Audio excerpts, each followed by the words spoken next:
Hey everyone, it's Katrina Rossini, and we're going to be rolling out Blunt TV's Capitol Cannabis Corner this week with Amy Jenkins. We're on the Capitol grounds as always, and this week we are talking about some interesting topics in the news, first being Illinois. And so we're going to wrap these up super quickly because Amy's got to get going. She's got to testify really soon. So, like right Illinois. So Illinois.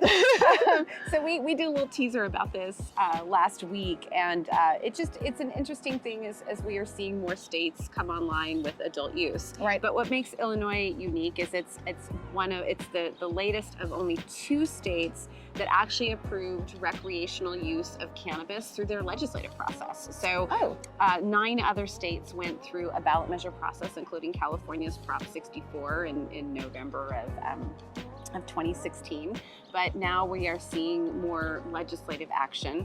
And in the case of Illinois, the democratically controlled legislature approved adult use overwhelmingly. So people might have this question, because I do. Yeah. Why is it some states choose to go the legislative process and others to the actual ballot measures? Well, I mean, this is a very contentious issue. I mean, adult use or legalization of cannabis for non-medical patients has always been wrought with challenges. Mm-hmm. You've got, public perceptions about what marijuana is and what it isn't. You've got public safety concerns.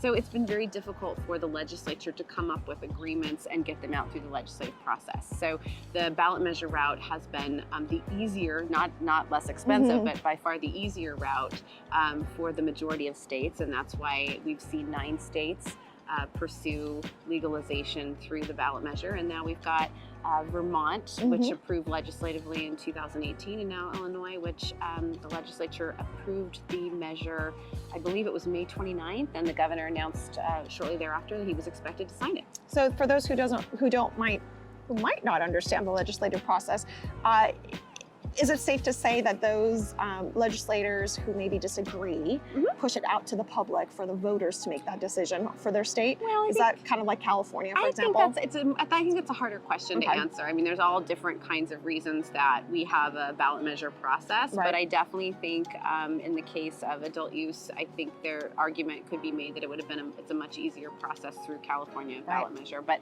I wouldn't want to opine on other states. I think everybody's different, but certainly our experience has been the ballot measure process, and now we're seeing more states, state legislatures looking at this through the legislative process. Which, as a lobbyist, I always think that's the best route because it provides a lot more opportunity to shape and engage stakeholders, and certainly we want to vet good policy through the legislative process, but that's not always the route we're able to take. So Illinois did.